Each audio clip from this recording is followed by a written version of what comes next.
வெறும் 20 ரூபா வச்சிருந்தா போதுங்க 4 மாசத்துக்கு ஏர்டெல் ஜியோ சிம் வந்து பாத்தீங்கன்னா நீங்க ரீசார்ஜே பண்ணாம இனிமேட்டு யூஸ் பண்ணிக்கலாம். இந்திய தொலைத்தொடர்பு ஆணையம் ஒரு 2 ஆப் மொபைல் நெட்வொர்க்ஸ்க்கு வச்சிருக்காங்க. 2 சிம் வச்சிருக்கவங்கள பாத்தீங்கன்னா முதல் சிம்முக்கும் 200 300 400 ரீசார்ஜ் பண்ணோம், ரெண்டாவது சிம்முக்கும் இதே மாதிரி பண்ண வேண்டிய ஒரு கட்டாயத்துல இருந்தாங்க. இனிமேட்டு அந்த கட்டாயமே கிடையாது. 20 ரூபாய்க்கு நீங்க ரீசார்ஜ் பண்ணீங்கன்னா போதும், உங்களால 4 மாசம் அதை வந்து பாத்தீங்கன்னா அந்த சிம்மை கட் பண்ணாம பாத்துக்க முடியும். 4 மாசம் முடிஞ்சதுக்கு அப்புறமும் ஒரு கிரேசிங் பீரியட்னு சொல்லி ஒரு 15 நாள் தராங்க. அந்த 15 நாளும் நீங்க ரீசார்ஜ் பண்ணல 4 மாசம் பிளஸ் 15 நாள் அது வரைக்கும் ரீசார்ஜ் பண்ணலைனா மட்டும்தான் அதுக்கப்புறம் அந்த நம்பர் டீஆக்டிவேட் ஆகும். 2 சிம்முக்கும் ஒரே மாதிரி பிளான போட்டு அந்த மாதிரி இருக்கிறவங்களுக்கு இது பயனுள்ளதா இருக்கும்.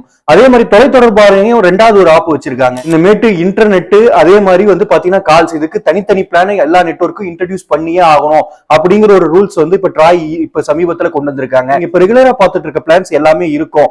அது இல்லாம வெறும் கால் மட்டும் பேசிக்கிற மாதிரி மந்த்லி பிளான் அதே மாதிரி 3 months பிளான் எல்லாமே இன்ட்ரோடியூஸ் பண்ணிருக்காங்க. இது வந்து நிறைய பேருக்கு பயனுள்ளதா இருக்க போகுது. இந்த மாற்றத்தை பத்தி என்ன நினைக்கிறீங்கன்னு கமெண்ட் செக்ஷன்ல கமெண்ட் பண்ணுங்க.